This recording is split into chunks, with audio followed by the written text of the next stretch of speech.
My fingers trembled slightly as I reached for Logan Blackwell's collar, the silk of his tie smooth and cold beneath my touch. For the past 3 months, I'd worked in this mansion outside Boston. 3 months of mopping marble floors that gleamed like ice, of saying yes sir, and keeping my voice soft, my steps quiet, and my instincts sharper than ever. But this morning, something felt wrong. The grand entryway smelled like lemon oil and old money. Sunlight cut through the towering windows, throwing sharp angles across the polished floor I'd scrubbed on my knees the night before.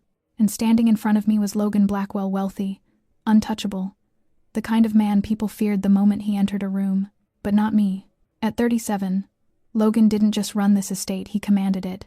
He moved with the calm certainty of someone who never needed to raise his voice to be obeyed. His tailored suit, his perfect tie, that faint scar on his cheek, they were part of the armor he wore.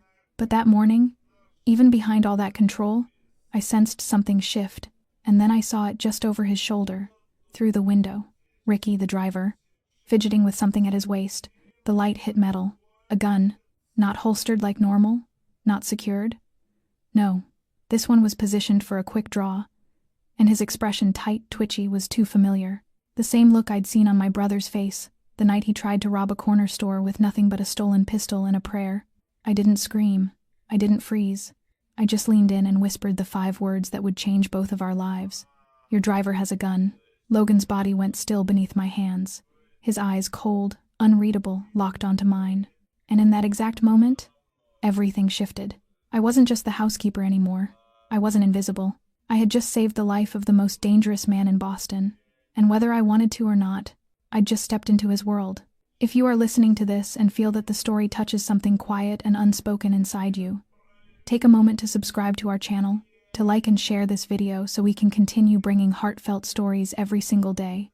And if it is not too much to ask, tell me where you are watching from, and leave a comment below so we know which corner of the world this story has reached, because we treasure every word you share with us. Logan said nothing after my warning.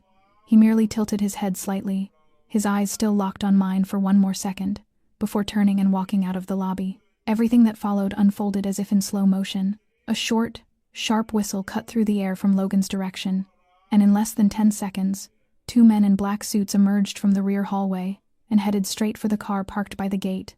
I could not hear exactly what they said to Ricky, but only moments later, the driver was slammed down onto the hood, his arm wrenched behind his back, the gun at his waist clattering onto the stone floor with a dry, hollow sound.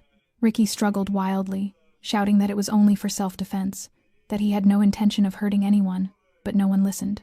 Logan stood still, watching him being restrained, his gaze utterly devoid of mercy. I stood frozen, my hands still trembling faintly from everything that had just happened. No one called for me. No one told me to return to work. I quietly withdrew toward the hallway on the left, heading back to the small room behind the kitchen where I usually kept my cleaning supplies. It seemed everyone in the house had heard Ricky's screams as he was taken, yet no one asked me what had happened. A few eyes flicked briefly in my direction, then turned away. The entire day passed in a state that felt half real, half dream. I forced myself to continue working as usual, wiping down the living room, washing crystal glasses, checking the liquor cabinet, but my mind could not stop replaying what had just occurred. I had spoken a single sentence that could change everything, that might save a life, and that might also cost me my job before the day was over. By late afternoon, as the sun cast long shadows through the glass windows, I was summoned to the 2nd floor. Miss Olivia, the middle-aged Irish housekeeper, said only one sentence upon entering my room. "Mr. Blackwell wants to see you in his study, right now." I swallowed hard, adjusted my shirt, and stepped onto the spiraling wooden staircase that led to Logan's office, a place I had never set foot in before. The room was larger than I had imagined, the scent of leather and oak filling the air. A tall bookshelf stretched to the ceiling along one wall. Beneath it stood a glossy black ebony desk. Logan was standing with his back to me, gazing out the large window. He wore a white dress shirt, the sleeves rolled up to reveal strong forearms and faint scars that were barely visible. I did not dare speak first. After a moment, he finally spoke, his voice as low and husky as ever, but softer now, slower. "What did you see this morning?" I flinched slightly. The question was simple, but stripped of emotion. No gratitude, no acknowledgement. I saw the glint of metal at Ricky's waist. I have seen that look before. It is the look of someone about to do something reckless, He turned to face me. Those cold gray eyes stared straight into me, as if reading every layer of thought in my head. The silence stretched so long that I nearly thought I had said something wrong. Do you know why he wanted to kill me? I shook my head. Logan's mouth lifted faintly at one corner. Not a smile, but a sign of weariness. He is not the first, and he will not be the last. I stood still, unsure how to react. In that moment, I realized I was speaking to a man whom the entire city feared, yet I felt no fear. Logan walked to the desk and poured a glass of whiskey, but instead of drinking it, he extended it toward me. Drink. I took the glass with both hands, feeling the chill of the crystal and the sharp scent of alcohol. You saved my life today, and I do not believe in coincidence. He sat down, still watching me. From now on, you are no longer a cleaner. I blinked. A wave of dizziness rose in my chest. What do you mean? You will work directly for me. Close. Very close. I swallowed again. His words sounded like an opportunity and a warning all at once. Logan did not wait for my reaction, only gestured for me to leave. Tomorrow morning, 6 o'clock. Do not be late. I bowed my head and left the room, my heart still racing wildly. The door closed behind me, and I knew my life had just crossed into an entirely different chapter. The next morning, I woke earlier than usual even though I had barely slept the night before. Logan's last sentence kept repeating in my head like a broken recording. You will work directly for me. Close. Very close. I did not fully understand what he meant. A personal assistant? A secretary? A bodyguard? Or something like the men in black suits who always stood beside him during meetings. All of it was far beyond anything I had imagined when I applied for a housekeeping job simply to earn money to send my younger sister through college. At 7 in the morning, Olivia came to my door, did not knock, only pushed it open slightly and tilted her head inside. The young master is waiting for you in his office. Bring all your belongings, everything. I did not ask any questions. I hurriedly gathered the few remaining outfits I owned, stuffed them into my old fabric bag, and followed her upstairs. Logan's office door was still ajar as it had been the day before. The scent of leather and oak lingered in the air, but this time he was already seated behind the desk, the light behind him casting a cold gleam on the metal watch at his wrist. He motioned for me to sit in the chair across from him, and I felt my back stiffen, as if I were about to be called into the principal's office. But when he spoke, his voice was not as stern as I had expected. I need someone trustworthy, someone who knows how to observe, who knows how to keep their mouth shut, and who cannot be easily threatened. I said nothing. He continued, You can do more than scrub floors and polish glasses, and I think you know that. All I could do was look into his eyes. The calm in his gaze did not resemble a question. It felt like a verdict. Accept, or disappear. You will be my personal assistant. Not on paper, no contracts, but everything you need, I will provide. I swallowed. Salary, 3 times your current pay. A private room on the 3rd floor with a garden view. No more cleaning. You only need to be there when I need you, and observe when I say nothing. He slid an envelope toward me. I opened it. Inside lay a silver metal card and a small black mobile phone with no logo. Only use this in emergencies, and only call me. I held it in my hand, the cold seeping into my skin like a carefully polished stone. Everything was happening too fast, too foreign, too dangerous, and because of that, I could not refuse. Not because of the money, though the money mattered. Not because of the better room, though I had never slept on a high mattress with hotel white sheets before. It was because of the way he looked at me, as if I were the only person in that mansion who did not view him as a monster, as if I had proven something that I myself did not yet understand. I agree. My voice was not loud, but it was clear enough for him to pause and look at me for a moment before giving a slight nod. Olivia will take you to your new room. Take today to rest. Tomorrow you begin. I stood, bowed my head, and turned to leave, not daring to let the shy smile on my lips be seen. But as I stepped out of that door, I knew one thing for certain. I was no longer the girl who scrubbed floors, and Logan Blackwell had, somehow, just pulled me one step deeper into his world. A world I was not sure I was ready for, but I was already in it, and there was no way back. I woke up in the new room on the 3rd floor with a strange sensation, as if I were temporarily staying in a world that did not belong to me. The sheets were soft as cotton. Morning light filtered through ash-gray silk curtains, making the space feel like a quiet dream. Yet inside me, nothing was calm. After breakfast, Olivia led me to a part of the house I had never been allowed to enter before, A corridor hidden behind a metal door secured by fingerprint scan. There I met Victor, the tall man who had subdued Ricky the day before. He brought me into an empty room containing only a desk, a large screen, and a drawer filled with devices I had never seen before. Communication headsets, miniature recorders, key cards, an identification badge that read Carter E, Class 2. Victor looked at me with eyes as cold as ice and began to speak without preamble. Within 4 hours, I received a crash course in the internal rules that Olivia referred to as the principles of power operation. No one in this mansion was merely a servant. Everyone had a role, a level, a personal code, and a mission encoded into the internal scheduling system.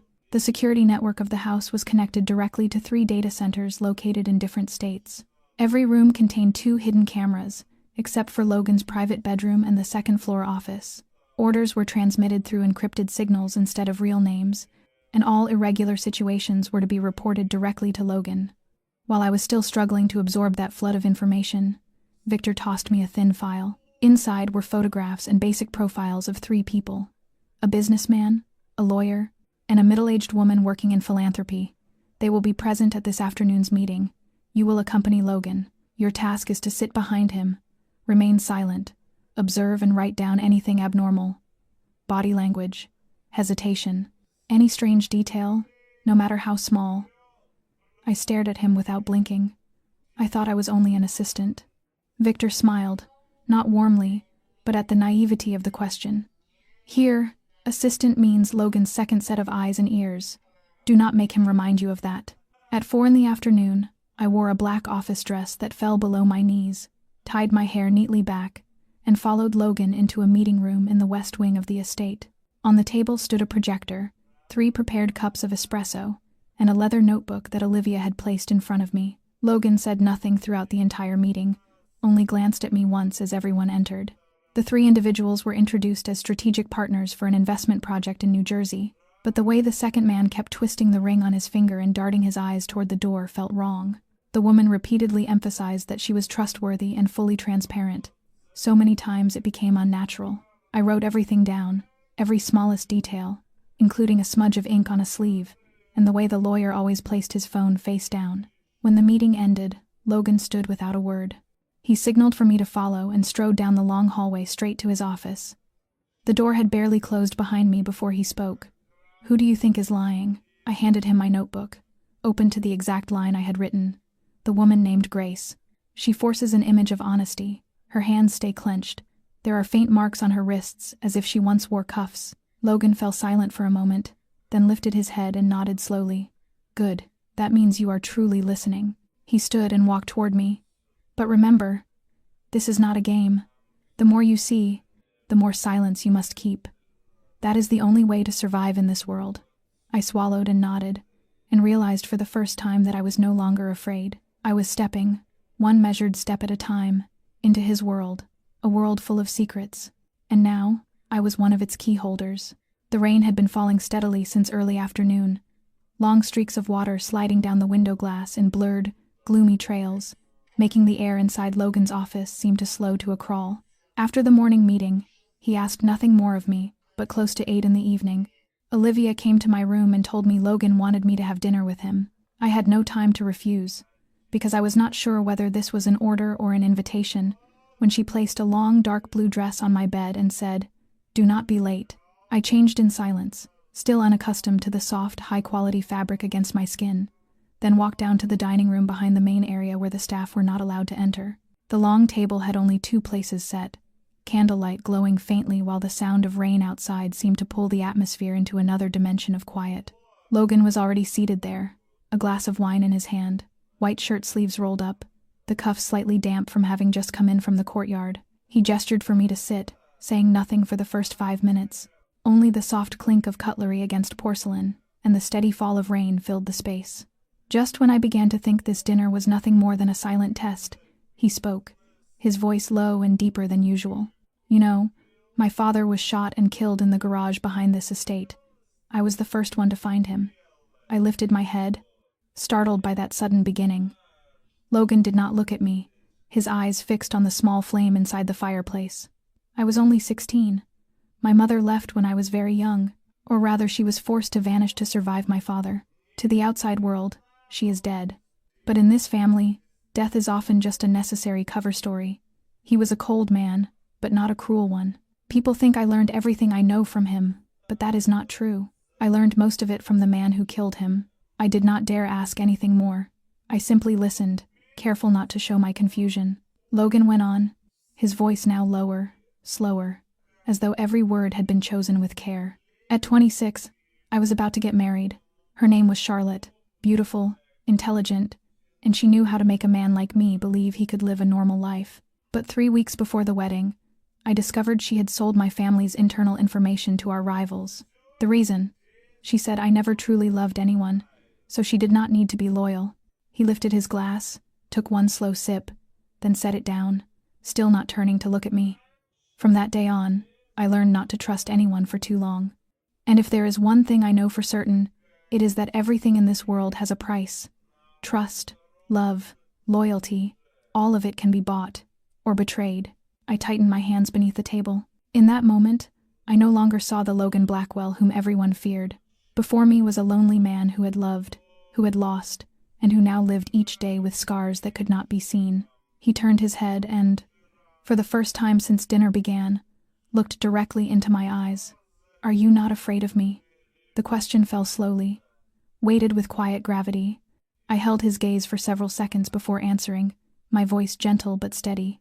"No, I am afraid of falsehood. But you did not hide anything when you asked that question." Logan tilted his head, half surprised, half as if testing my reaction. Another minute of silence passed. Then he stood, drew his napkin free, and set it down on the table. "Tomorrow at 6 in the morning. Prepare for a trip." He walked out of the room, leaving me alone amid the trembling candlelight and the sound of rain still falling steadily beyond the windows. But inside me, something had begun to change. It was no longer fear, not merely curiosity. It was something deeper, more complicated, as if I had taken another step closer to a part of him the outside world had never seen. The black SUV moved smoothly through the rear service gate of the estate at 6:40 in the morning. Logan sat in the back seat, one hand resting lightly on his knee, eyes fixed straight ahead as if weighing something in silence. I sat beside him, the secure phone tucked inside my coat pocket, not asking where he was taking me. Victor drove, speaking not a single word for the nearly hour-long journey. At last, the car stopped in front of an old Italian restaurant on the southern edge of the city, its red brick wall covered in climbing ivy that partially concealed the carefully disguised security cameras along the awning. We were led into a private room on the second floor, where 3 men were already waiting. They introduced themselves as representatives of an investment group from Chicago seeking to establish a shipping route through the eastern port. Logan shook hands with each of them, his polite smile never leaving his face, yet his eyes never missed the smallest movement they made. I sat behind him, pretending to take notes, but in truth observing more closely than anyone. Everything proceeded normally until I noticed the man named Marcus, tall, wearing a gray suit, repeatedly rubbing his left chest with his left hand as if scratching an itch. At first I thought it was a nervous habit, but when he stood to pour water, his jacket shifted slightly and I glimpsed an unnatural bulge at the edge of his inner shirt. Too tall to be a wallet, too narrow to be a phone. Instantly, every sense in me flared like an alarm. Marcus's stance was not natural. His left foot was always set slightly back, as if maintaining balance in case he needed to draw something from his chest.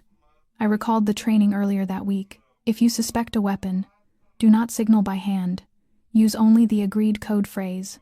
I lowered my head and wrote a single line in my notebook. "The espresso coffee today is too bitter."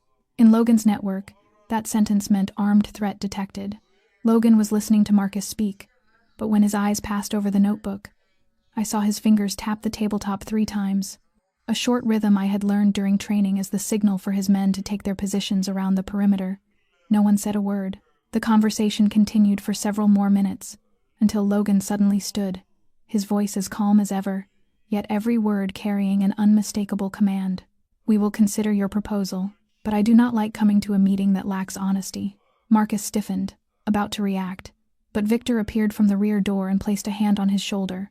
In that instant, the air in the room seemed to thicken. A second later, the other 2 men were restrained as well. Logan stared straight at Marcus. "We do not bring weapons to a breakfast meeting, and you..." Marcus remained silent. When Victor pulled open the inner lining of his jacket, a small handgun appeared, strapped inverted beneath the shirt fabric. No one was injured. No shot was fired.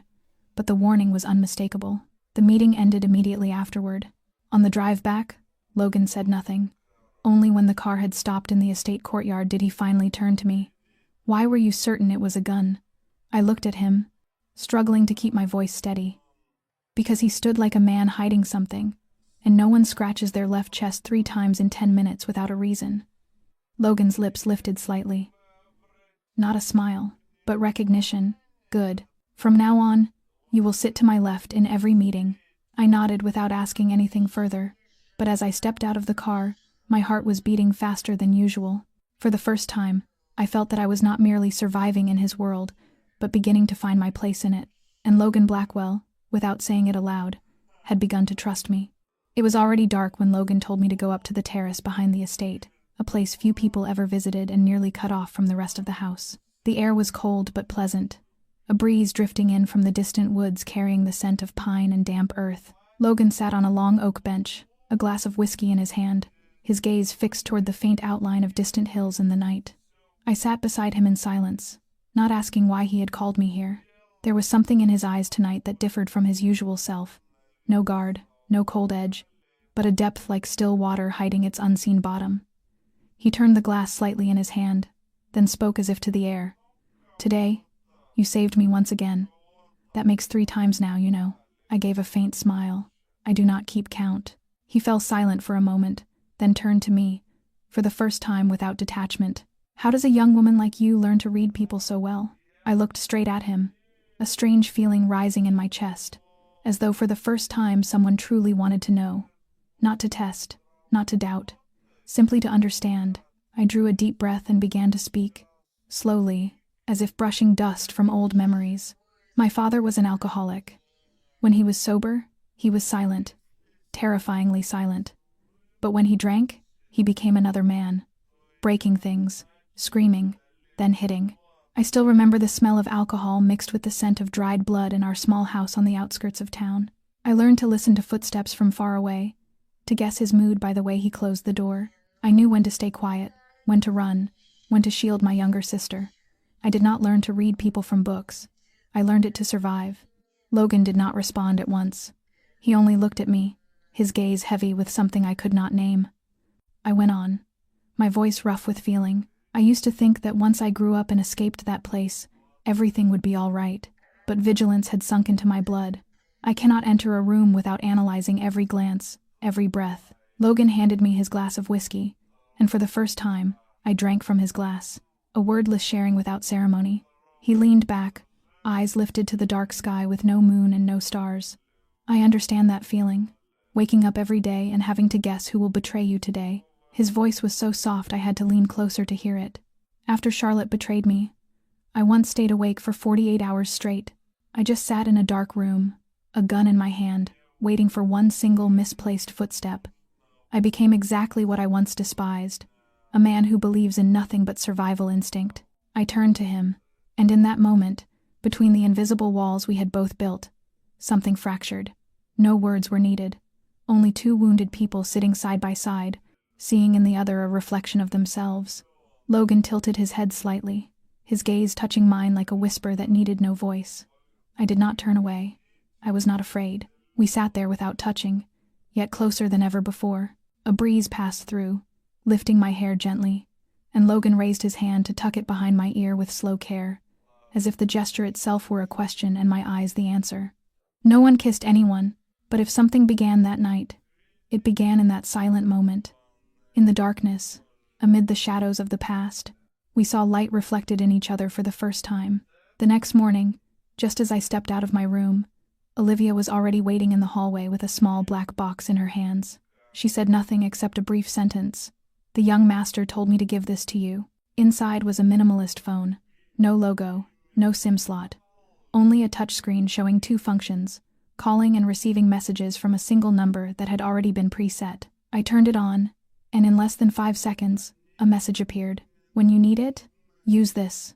No one else has the right to know you own it. Logan."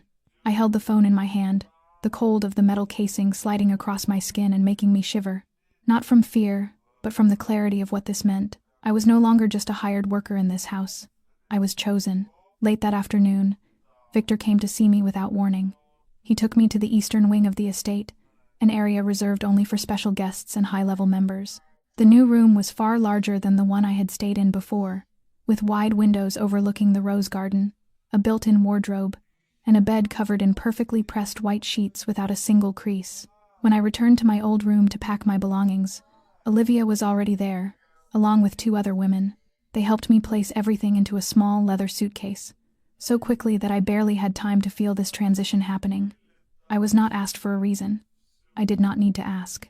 Everything was already clear. After the night before, after the story of the past, after the gentle touch to my hair on the rooftop, the boundary between master and servant was no longer intact, and Logan had decided to draw me closer into his world in the quietest yet most deliberate way.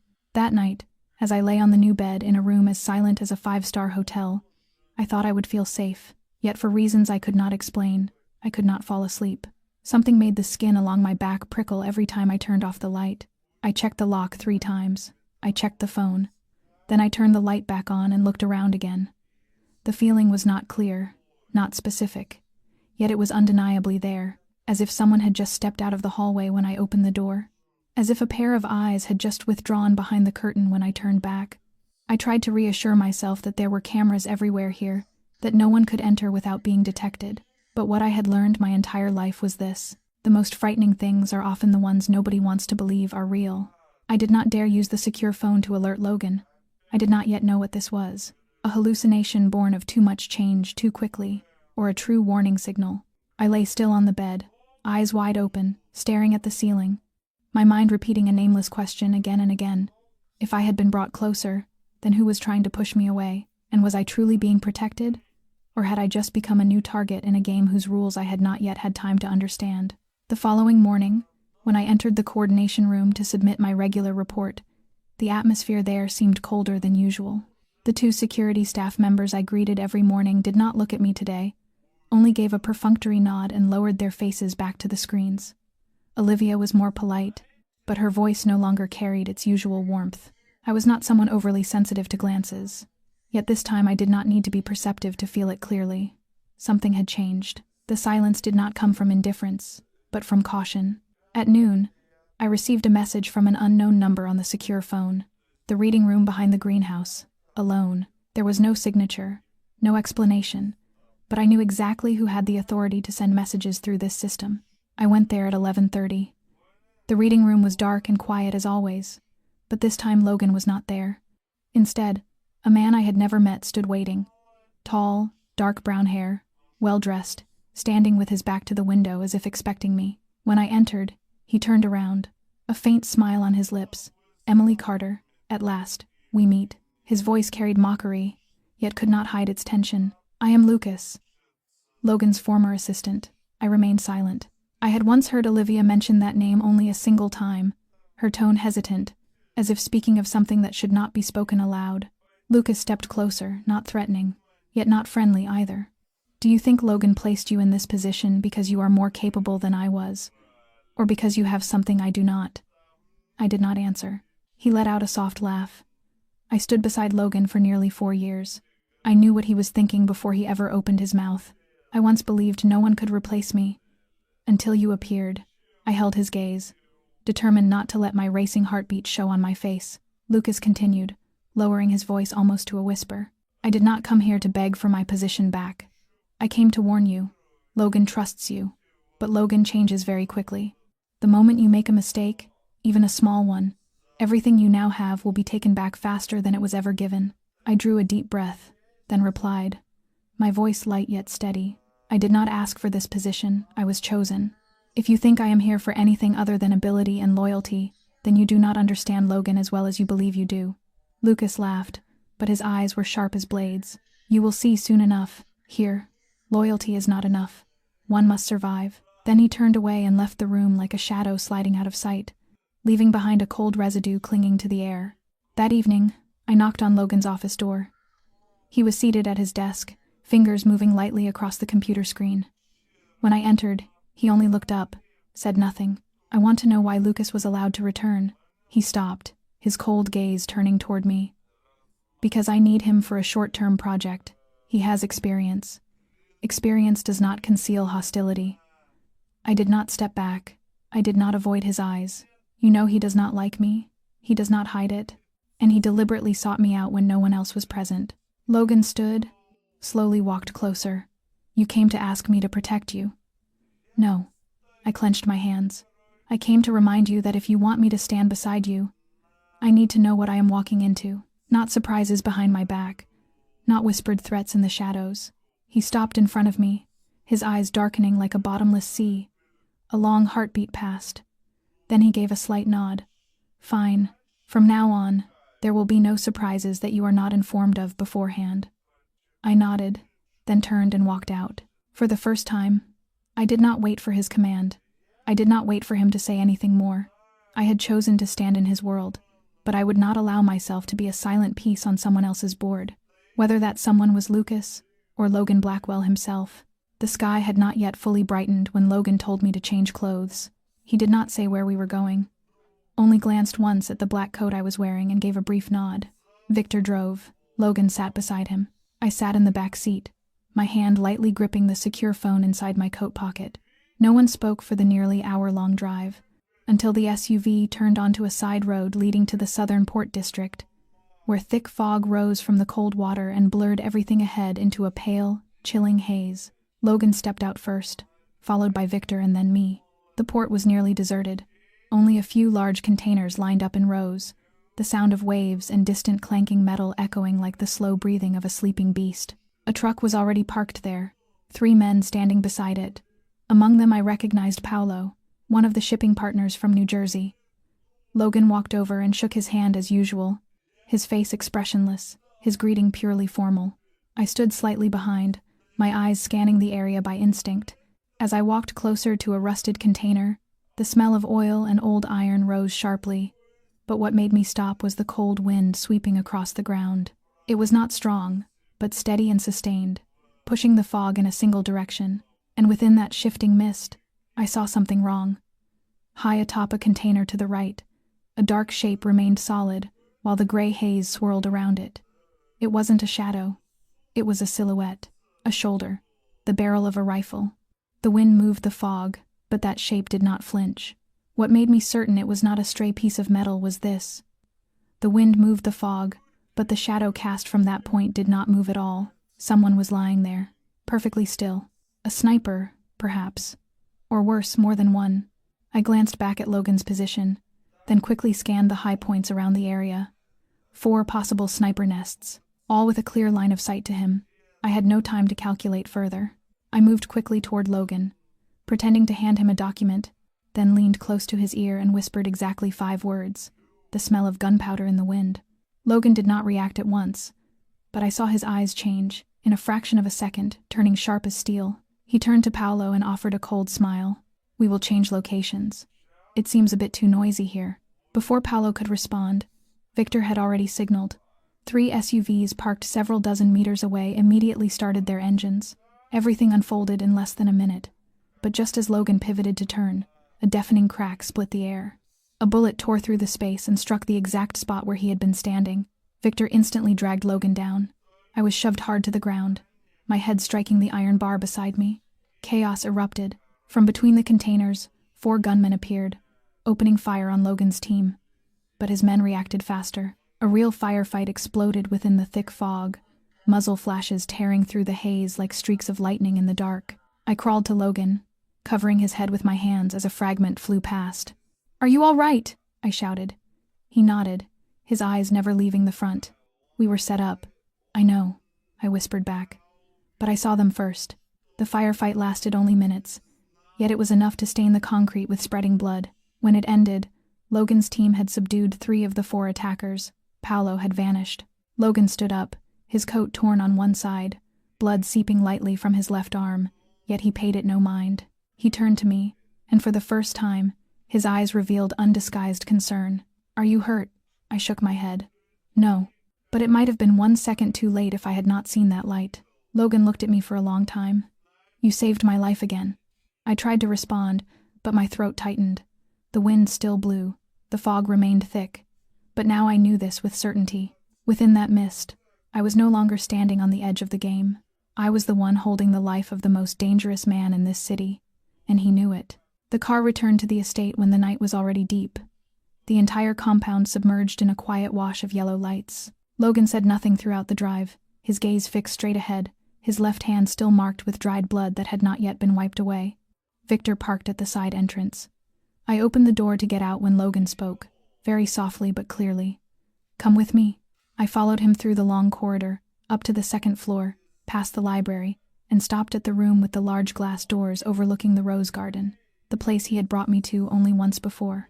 Logan opened the door and stepped inside first. He did not turn on the light. Moonlight slipped through the thin curtains, spilling a cold silver sheen across the floor. He took off his coat, tossed it onto a chair, then turned back to look at me as if torn between what should be said and what should be kept hidden. I said nothing. I simply stood still and waited. After a moment, he sat down on the edge of the desk, his fingers tapping lightly against the wood, then spoke, his voice low and rough. "I once believed I had nothing left to lose. After Charlotte, after my father, I built a wall around myself so thick that even I could no longer see who I was inside it." He lifted his head, his eyes meeting mine. "But you do not look at me the way others do. You are not afraid of me. You do not retreat. You do not try to please me. You simply see me." I took a small step closer, as though something inside me had just been loosened. "I see you because I once hid inside my own shell as well. No one wants to live their entire life behind a locked door." Logan stood up. The distance between us was now only a few steps. He raised his hand and gently touched my hair, his eyes never leaving mine. "Emily Carter, you are the only person who has ever seen me as a human being." My heart felt as if it might shatter. He leaned down slowly, his lips touching mine, gentle yet certain, as if he had waited for this moment for a very long time. I returned the kiss without hesitation. Every defense I had built dissolved. But only a few seconds later, he withdrew. His hand tightened briefly on my shoulder, then slowly let go. "I cannot, at least not yet." His voice was barely more than a whisper, a confession more than a refusal. I was not angry, I was not disappointed. I simply placed my hand over his chest, where his heart was pounding hard, and looked into his eyes. "I am not going anywhere." Logan nodded, a slow and heavy nod, as though he had placed his trust for the first time in many years. In that silent room, where darkness and moonlight merged, we stood side by side no longer as two people bound by a contract of power, but as two souls who had begun to step out of their own loneliness. The sky was only just beginning to pale when I woke in my room, faint light filtering through the window and softening everything like mist. I stepped down from the bed and was just about to reach for my coat when I heard a strange sound from the hallway. It was not the familiar footsteps of Olivia or the cleaning staff, but the intermittent creak of wooden floorboards, as if someone were trying to walk very lightly. Instinct told me something was wrong, but it was not the sound of a break-in. It was the electronic chirp of the lock accepting a verified keycard. The door didn't burst open. It swung open smoothly. Standing in the threshold was Lucas. He looked at me, his face pale but his eyes hard with betrayal. "I told you, Emily," he whispered, stepping aside to let two masked men rush past him. "I warned you that loyalty is not enough. You should have left when you had the chance." I tried to run, but a sharp blow struck the back of my neck, and the world went black in an instant. When I opened my eyes, I found myself lying in complete darkness, my hands bound behind me, my head still spinning from the blow. There was no sunlight, no gentle scent of roses from the estate, only the stench of dampness, rusted metal, and the steady drip of water like the quiet counting of death. I struggled to sit up. My eyelids were heavy, my throat burned with dryness. A metal door screeched open, and a man stepped inside. He was not wearing a mask. He was tall and lean, dressed in a carefully tailored gray suit.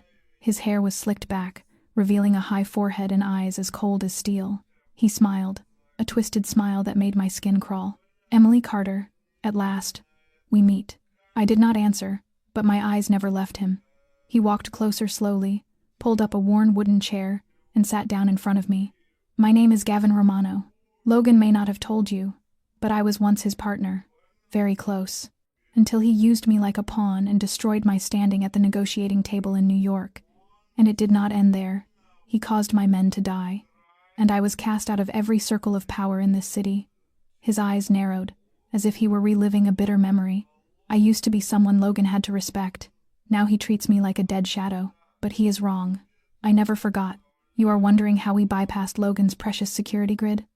The fingerprint scanners? The cameras?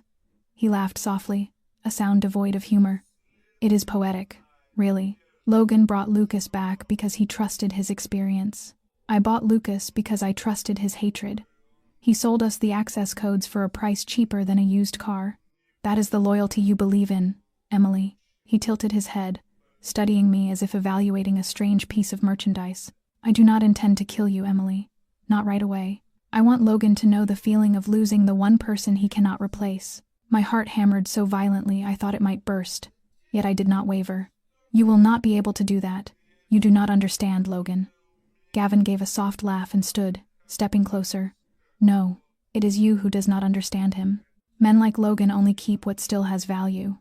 When something becomes a burden, they discard it without mercy. I will show you that. He turned to leave, but before the door closed, he looked back once more, his eyes glittering with cruelty. We begin the game tomorrow morning. Tonight, you should think very carefully about how much you truly mean to Logan Blackwell. When the door closed again, I slumped to the floor, my mouth dry, my head still ringing. Yet there was no room for fear in my heart. Only one single thought remained. If Logan is still alive, he will not leave me here for long, and I have never allowed myself to remain trapped without searching for a way out. I know he is looking for me. And this time, I will hold on to that belief at any cost. The old warehouse was cold and desolate. The smell of mold and motor oil hung thick in the air. A weak light from a single high-hanging bulb fell onto the moss-stained concrete floor. I sat on a worn wooden chair, my hands bound tightly behind my back with coarse rope. My throat was parched, my heart still racing after the sudden attack that morning. Gavin Romano stood in the corner of the room, a set of keys in his hand and a malicious smile on his lips. He circled around me slowly, savoring the sight of my captivity. Emily Carter, you belong to me now, he said, his voice low and hoarse yet razor-sharp. I will send you far away, beyond the border, where no one knows you, to take revenge on Logan. When you disappear, he will lose his mind. I drew a deep breath, forcing myself to stay calm. Fear was there, perhaps, but I did not show it. I knew that to survive this moment, I had to keep a clear head. I watched his every movement, every shadow cast on the wall, the way the light struck the rope around my wrists, measuring my chance of escape. He came closer and lowered his voice. You will not escape. Every exit is under watch. No phone, no way to contact the outside world. Only me and my choices. I closed my eyes for 1 second, focusing on everything I had learned in the 3 months as Logan's assistant. How to recognize danger, how to read body language, how to find weakness in another person's habits. My hands shifted slightly, testing the rope near my fingers, feeling for friction in space. I quietly leaned my body to one side, using my elbow to apply pressure, trying to loosen the binding. Every breath became a calculation. Every movement Gavin made became a possible opening if I was careful. He turned back and looked at me as though guessing my thoughts. I know you are thinking about escaping. Do not waste your effort. Inside, I smiled without letting it show. I lifted my head and met his gaze directly. Thinking is my right. Acting is yours, I said softly. He paused and frowned. He walked over to a table and set a paper bag down. Inside were a few of my personal belongings and an old wireless phone that my trained eyes immediately recognized as disconnected from any network. I scanned the room again. The light from the low bulb struck the overhead beams in shapes I could potentially use. I shifted once more. The pressure on the rope increased. My fingers brushed the main knot. Tension flooded my body, but I stayed focused. Silence does not mean fear, I whispered to myself. I observe. I calculate. I live. Romano turned back, his steps slow, his gaze probing, then shook his head. You truly dare everything without fear. I admire that, but it changes nothing. I inhaled deeply and this time used the full strength of my arms to twist the knot. I felt the rope loosen just slightly. My heart thundered, fast and hard, but I did not stop. Every movement had to be precise. My breathing stayed steady. My eyes never left Gavin as my hands continued their work. And in that instant, I realized that for the first time, I was no longer merely a victim in this game of power. I was an active player, however narrowly. Each motion was my first step toward taking control of the situation. Romano watched me. His eyes were cold, yet tinged with curiosity. Perhaps you will become a weapon, or perhaps a very serious problem, he said. I did not respond. I knew with absolute clarity that I must survive, remain calm, and wait for the precise moment to overturn the board. Though I was bound, I was no longer entirely powerless. I would find my chance to escape, and when Logan learned the truth, he would never expect that Emily Carter had already taken her first step toward becoming a real ally, not merely a hostage. The sound of vehicles and engines outside made me realize that Logan had arrived. The warehouse door flew open, white headlight beams slicing straight into the room, and at once Gavin Romano stepped into the center, one hand resting at his waist, his gaze cold and resolute. He curled his lip, his voice low and hoarse yet filled with authority. Emily Carter, we can settle everything simply. You come with me, I keep you safe, and Logan Blackwell will come here. He will be the wager, exchange you for him, and everything ends. I felt my heart pounding violently, my body rigid with tension, yet I did not scream, I did not beg. I only looked straight into his eyes. Gavin continued, he will not refuse. He will do anything to keep you safe. All of it is for you. Is that right, Blackwell? I turned to look at Logan, and saw clearly in his eyes the ferocity, the cold resolve, yet deep within it all, an unshakable determination. My chest tightened as I realized what he was about to do. I whispered, my voice trembling, do not do this. But his decision was already made. Without a single word of protest, he stepped forward, his broad shoulders steady, his gaze never leaving Gavin. Fine, I will do it, he said, his voice deep, every word freezing the air around us. A storm of fear, pain, and disbelief crashed through me all at once. Logan did not hesitate. He was ready to put his life on the line to protect me. Gavin narrowed his eyes, a flicker of satisfaction passing through them, then ordered his men to prepare. I sat motionless, watching Logan move ahead, his steps strong and unwavering, even knowing that this could be a trap. Gavin spoke to me, his soft laugh laced with lethal intent. You will see, Blackwell always knows where the weakness is. And now, that weakness is you. I clenched my hands tightly, fighting to control my breathing, focusing on everything Logan had taught me. I observed every detail around me, memorizing the exits, the windows, every shadow, every sound. Logan did not tremble. He did not fear. He advanced like the true master of the place, and even glanced back at me over his shoulder, his eyes warm and reassuring. I knew he was speaking to me with that look alone, telling me that he had calculated everything, that he would not let me come to harm, even as he placed himself in absolute danger. Gavin scoffed, his eyes sweeping over the warehouse, then fixing back on Logan. You cannot save her, Blackwell. An exchange is the only way. But Logan stood unmoving, solid as stone, saying nothing further. The suffocating tension spread through the room. The space itself seemed to hold its breath. I felt the stillness before the storm and knew that the choices made in that moment would change everything. I whispered one more time, so softly that only he could hear. Please think about me. Logan did not look at me. He merely tilted his head slightly, his eyes filled with resolve. Everything he was doing was for me. Every risk had been weighed with care. Gavin nodded, seeming pleased, and signaled for his men to move.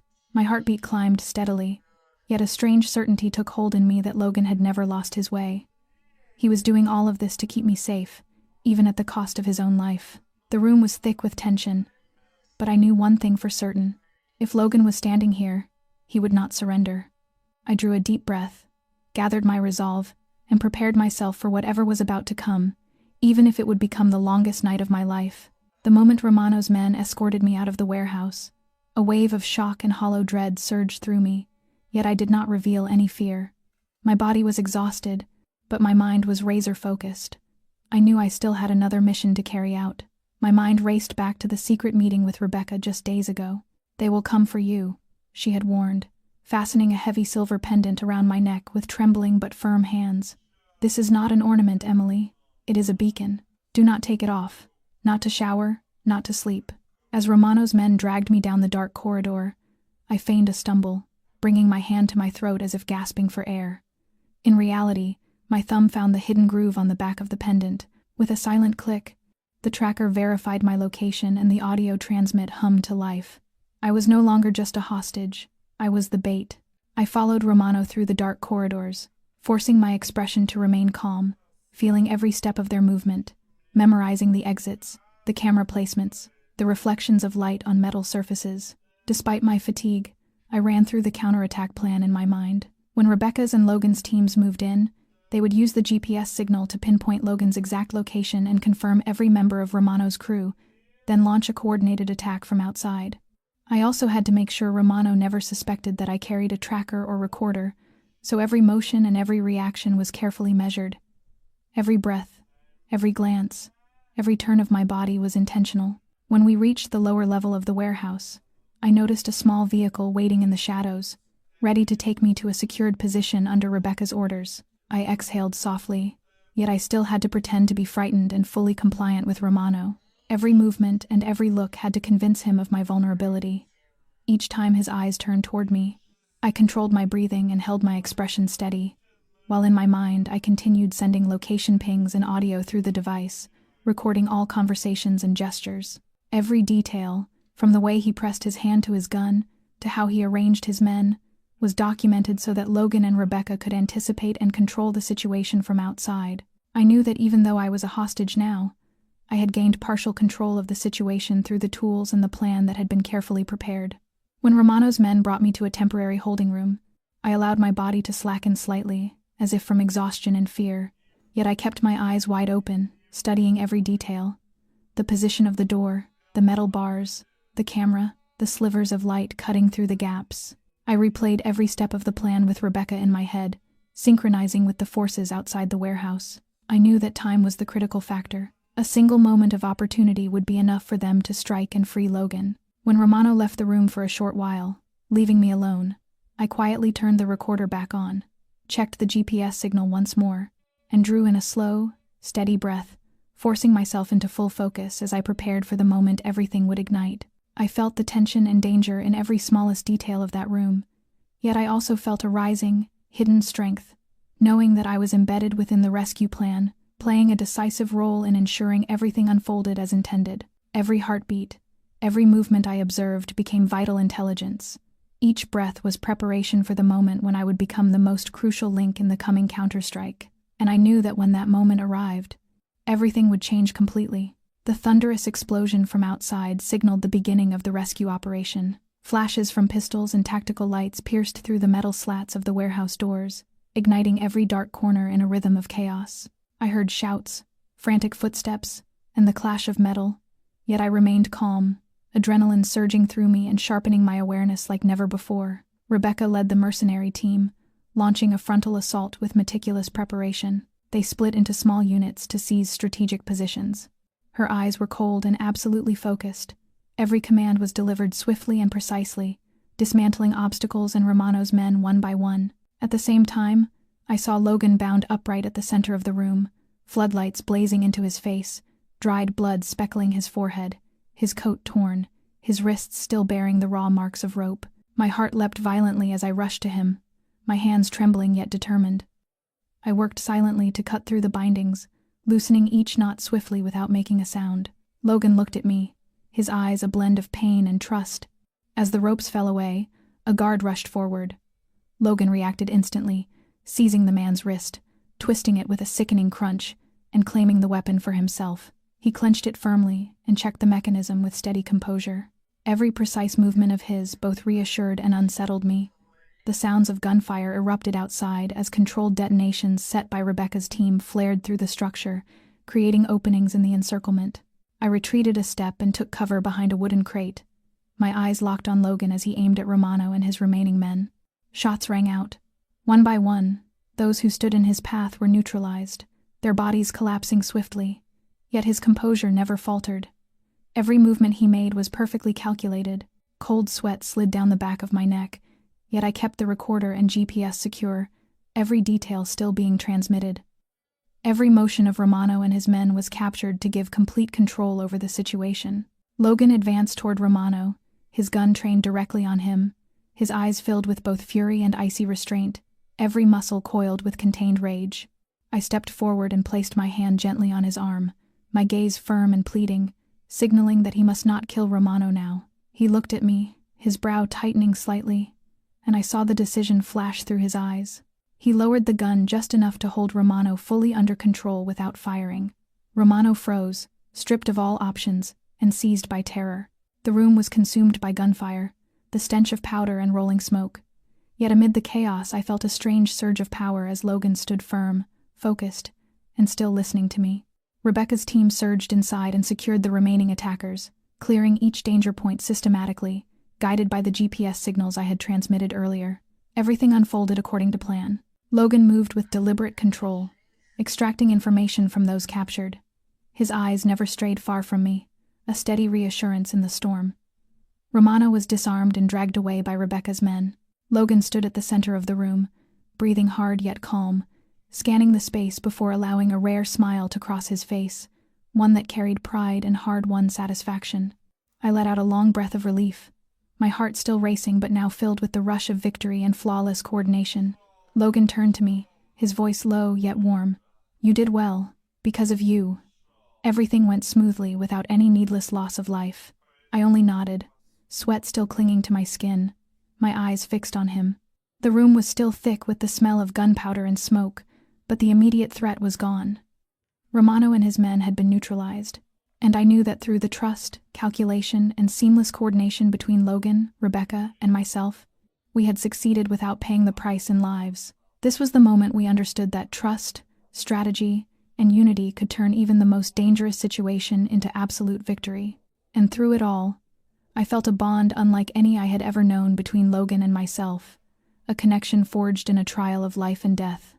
From that moment on, I knew that everything had changed forever. The SUV rolled slowly along the road leading back to the estate, its headlights cutting through the thin veil of mist, and I sat in silence beside Logan, my body exhausted, yet my mind so painfully alert, it almost ached. His body still bore scratches and bruises from the battle that had just ended, yet his eyes remained sharp, a quiet thread of concern passing through them when he realized how I had endured and coordinated flawlessly throughout the rescue. When the iron gates of the estate opened and the garden lights spilled across the cold stone walls, I felt a momentary sense of safety, though not of rest. Logan said nothing. He only studied me closely. Every detail of his face, from the tension in his jaw to the dried blood at his wrist, spoke of the weight of responsibility he carried. As we stepped into the foyer, the familiar scent of polished wood and essential oils surrounded us, but it no longer felt distant. This was our home now, and yet it was also the threshold between an ordinary world and the darkness that Logan commanded. He guided me up the stairs, each step gentle yet steady, his hand never straying far from mine as a silent reminder that I was still under his protection. Inside his private room, he finally released a long breath and sat beside me on the large sofa, his gaze drifting out through the window toward the silent garden under the moon. "Emily," he began, his voice low and faintly trembling, "if you want to leave this world, if you are afraid of what you have been through, I will let you go." I turned to him and saw clearly the tension and worry he usually concealed, and the vulnerability that only I was allowed to witness. My heart raced, yet a firm resolve rose within me. I took his hand, feeling the lingering chill in his skin, and said steadily, "I do not want to leave. I choose to stay." Logan fell silent for a moment. A flicker of surprise and relief crossed his eyes. He drew me closer and placed his hand on my shoulder as if to reassure himself that I was truly there, and I felt his breathing gradually steady after the storm we had survived. "You truly know what you want," he said, his voice deep yet warm, his eyes fixed on me as though acknowledging that every decision from now on could change our lives, and that he would not stand in my way. I smiled, some of the fatigue melting from me, replaced by a quiet sense of security and a subtle strength I had never known before. I was no longer merely a survivor. I was part of Logan's world, a part he trusted. We sat there in silence, yet in harmony, letting the echoes of the battle slowly fade, our heartbeats gradually aligning as a reminder that we had endured the fiercest trial, and that the course of our shared future had now been set. I knew my choice would bring responsibility and danger, but it would also bring a bond and a trust I had never known. No matter how perilous the world outside might be, we would face it together, without retreat, without surrender, ready to walk the path we had chosen. That evening the estate was so quiet that I could hear my own breathing and the wind threading through the trees outside the windows. Logan stood in the center of the living room, the chandelier light casting sharp lines across his face, his dark eyes deep and steady, a small sincere smile resting on his lips. He did not offer grand words. He did not surround the moment with flowers, candles, or music. He only looked directly into my eyes, and the meaning-filled silence made my heart race. "Emily," he began, his voice deep and warm, You have changed me. You do not fear me. You see me." Every word landed with the full weight of everything we had endured together. In that instant, all fear and uncertainty dissolved, replaced by absolute trust in him and in us. He knelt before me, an unadorned gesture that carried immense power and emotion, and held out a simple, elegant ring, its metal catching the light. "Emily, will you bind your life with mine? Step into my world, share everything with me, both the darkness and the light." He did not need to say more. His eyes, the way he held my hand, the way he leaned toward me spoke everything. My heart felt as though it might break from the force of it. All the months of danger, tension, and complexity folded into this single moment. I took his hand, never taking my eyes from his, my voice trembling yet certain. "Yes." Logan smiled, his hand tightening around mine as if to affirm that every promise was not merely spoken, but lived through protection and an unbreakable bond between us. He drew me close and cupped my face, each word of his vow pressed into my soul. "I promise to protect you, to cherish you, and never to let you bear pain alone." I answered with a gentle kiss, feeling a warmth and safety I had rarely known. The world around us seemed to soften until there was nothing but us in that moment. No spectacle, no luxury, only absolute sincerity and complete faith in one another. When we finally drew apart, Logan held my hand firmly, his gaze unwavering, and I knew that from that moment forward, we were walking a shared road shaped not only by love but by understanding and the readiness to face whatever lay ahead. I smiled, feeling calm spread through my body, knowing this decision was not born of fleeting emotion but of survival and purpose in the world. Logan and I were now building together, a world where both darkness and light had space for us. 2 years passed from the night Logan asked me to be his wife, and our lives changed completely. The grand estate became a memory, replaced by a house by the sea in Maine, where the salt wind swept across the shore and the evening sun set the water aglow.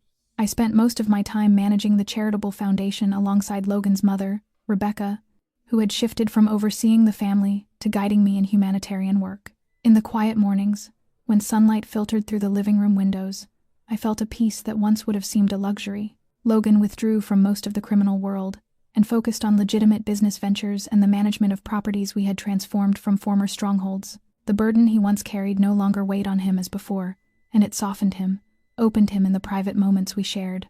One Saturday morning, as I reviewed the foundation's financial records, an unfamiliar sensation in my body made me pause and rest my hand against my abdomen. I suddenly realized that the recent changes were not simple fatigue. They were signs of something new, a life taking form. My heart raced, caught between fear and rising joy. I went to the bathroom and stared at the test as the 2 clear lines appeared, confirming what my heart already knew. I carried it out to the living room where Logan was reading. His eyes lifted to me at once. When I spoke, my voice broke with emotion. "Logan, I am pregnant." Surprise and happiness flooded his face. He rose instantly and came to me, clasping my hands in his warm grip, his eyes bright with joy and pride. "Truly," he said, his voice deep and trembling with feeling. I nodded, unable to stop my smile or my tears. He pulled me into a tight embrace and whispered with steady conviction, "We are going to be a family, Emily. We have built everything so that this could happen." I felt wrapped in his love and his protection, knowing that although our past had been steeped in danger, we were now holding a future full of hope. We stood there hand in hand, gazing out at the endless sea, imagining the days to come when our child would be born, when laughter and small footsteps would fill this quiet home. I realized then that every decision and every risk we had taken led us to this moment, a moment of wholeness, peace, and overflowing love. I closed my eyes and felt the faint stirring within me, whispering to myself that this child would be born into a safe world, one sheltered by Logan's love and protection, a world where we could continue to write the story of our family together. On a gentle morning in the seaside house, sunlight streamed through the living room windows and lit the small garden beyond. Logan held our daughter Sophie in his arms, his eyes resting on her with a gaze filled with love and protection. Emily stood beside him, quietly watching, remembering the fateful morning more than 3 years earlier, when she had spoken the 5 words that changed everything. "Your driver has a gun." That moment had become a bridge from a past steeped in danger to a present overflowing with love. Emily smiled and realized she was no longer merely part of Logan's world. She had become the center of his world, just as he had become the center of hers. This story reminds us that courage and awareness in moments that seem ordinary can alter the course of a life, and that loyalty, understanding, and mutual trust are values no wealth or power can measure. As Emily watched Logan gently stroke Sophie's hair, she understood that all the risks and trials they had faced had not only granted survival, but had built a family rooted in love and trust. Dear audience, if you have been moved by this story, please remember to subscribe to our channel so you do not miss any of our daily videos. Like and share to pass these feelings on to those you care about. And we would truly love to hear your thoughts. Do the choices, courage, and trust in Emily and Logan's lives reflect a part of your own journey? Please leave a comment to share what lies deep in your heart. We wish everyone watching this video good health, happiness, and peace each day. Thank you for watching, and we look forward to seeing you again in the next video.